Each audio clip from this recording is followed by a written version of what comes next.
ውድ የቻናሌ ቤተሰቦች ዛሬ ደግሞ ፀጉርን በተፈጥሮ መንገድ ለማሳደግ ለማጠንከር እና ለማብዛት የምንጠቀምበትን በጣም ውጤታማ የተፈጥሮ ቅመም ድብልቅ ይዤላችሁ ቀርቤያለሁኝ። ይህ የተፈጥሮ ድብልቅ የምንሰራው በቀይ ሽንኩርት፣ በነጭ ሽንኩርት፣ በቅርንፉድ፣ በዝንጅብል፣ በሮዝመሪ ወይም ደግሞ በጥብስ ቅጠል ነው። ከቀይ ሽንኩርቱ እንጀምራለን። ቀይ ሽንኩርት ለፀጉር እድገት በጣም ጥሩ ነው። ስለዚህ ከሱ እንጀምራለን።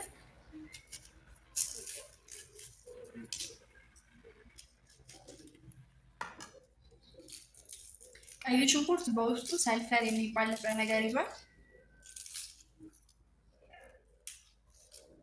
ይህም ሰልፈር የሚባለው ንጥረ ነገር ደግሞ ለፀጉር እድገት በጣም አሪፍ ነው እናም ጠቃሚ ነው።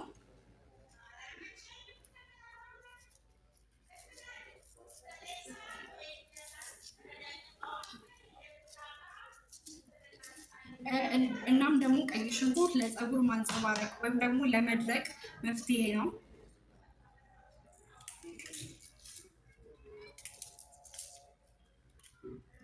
ቀይ ሽንኩርቱን ስንጠቀም እንደምንፈልገው የውሃ መጠን ነው። እኛ የምንሰራው በአንድ ብርጭቆ ወይም ደግሞ ለአንድ ሰው የሚበቃ አድርገን ነው።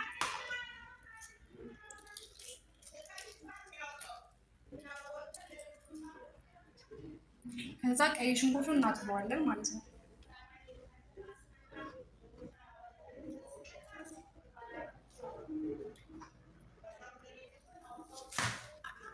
ከዛ እንዲህ በተቃቀቁ ሳይሆን ወፈር አድርገን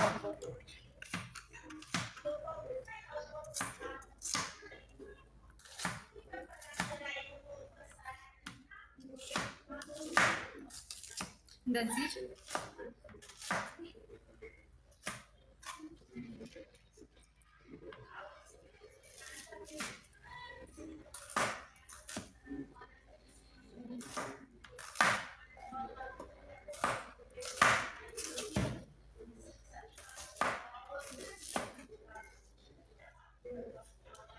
እንደዚህ አድርገን እንከትፈዋለን። እኛ 3 ሽንኩርት ነው የተጠቀምነው።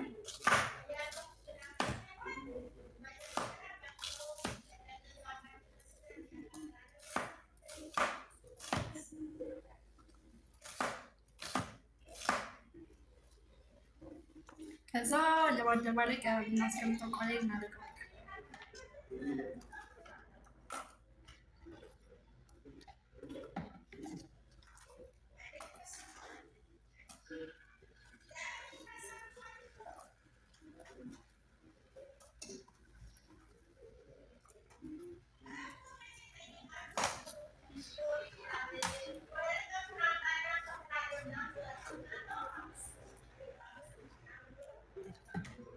አካባቢያችንን ማጥራት አለብን።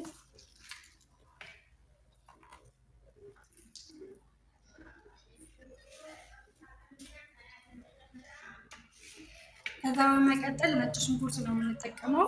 ነጭ ሽንኩርት እንደ ብዛቱ እንደምንሰራው ነገር ነው። እኛ የምንጠቀመው 4 ፍሬ ወይም ደግሞ 5 ፍሬ ድረስ ነጭ ሽንኩርት ነው። እኛ ለአንድ ሰው የሚበቃ ነው የምንሰራው እንደነገርኳችሁ።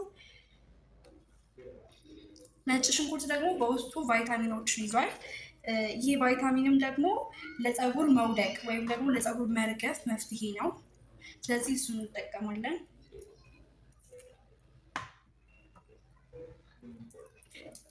እና ደግሞ ፀጉርን መርገፍ ሲከላከል ያው ለብዛት ጥቅም ይኖረዋል ማለት ነው፣ ለፀጉር መብዛት።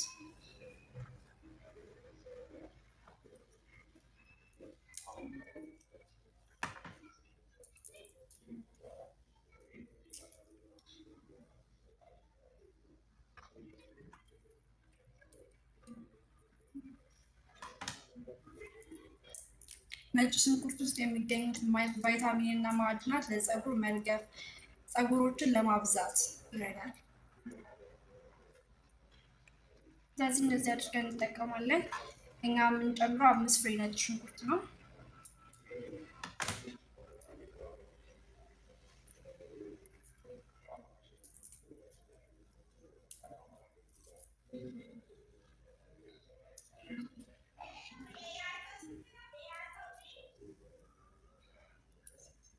ይሄው ነጭ ሽንኩርቱን 5 ነጭ ሽንኩርት ልጠናል። ከዛ ውስጥ እንከተዋለን እናጥበዋለን። ከዛ ይሄው እንደዛ አጥበን ከዛ ነጭ ሽንኩርቱን እንከትፈዋለን። እሱንም አድርቀን ሳይሆን እንደዚህ ልክ እንደ ሽንኩርቱ ማለት ነው።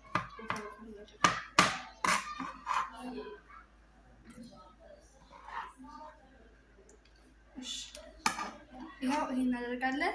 አሁን ቀጣይ የሚከተፍ የቀረን ዝንጅብል ነው። ዝንጅብል የራስ ቅልን በማጽዳት ለፀጉር እድገት አሪፍ ነው።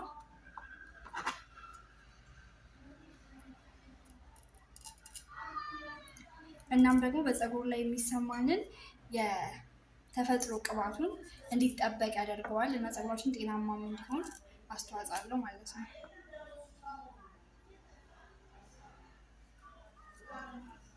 ብዙ አያስፈልግንም። አንድ በቃ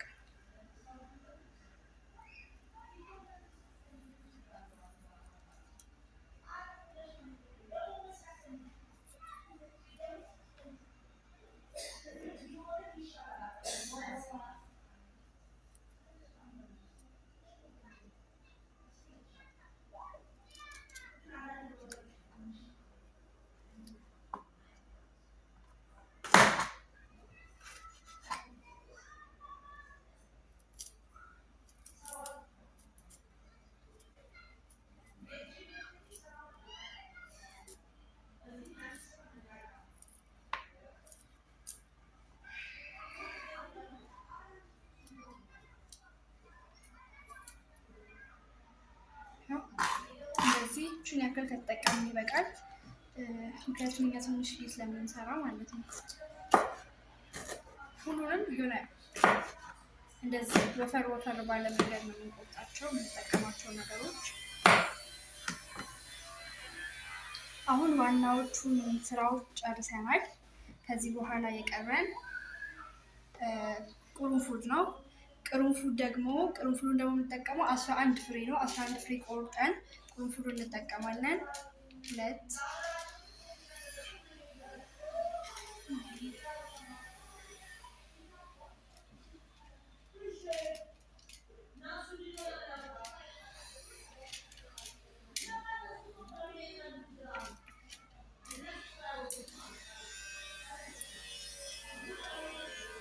ወይም ደግሞ በግምት ዝም ብላችሁ እንደዚህ መጨመር ትችላላችሁ ማለት ነው።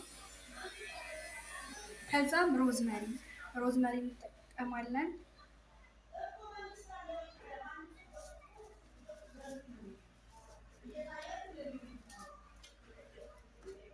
ሮዝመሪ ለፀጉር ማብዛት በጣም ጠቃሚ ነው። ፀጉሩ እንዲበዛ ያደርጋል። ሮዝመሪዎቹ እንዲያጥበን እንጨምራለን።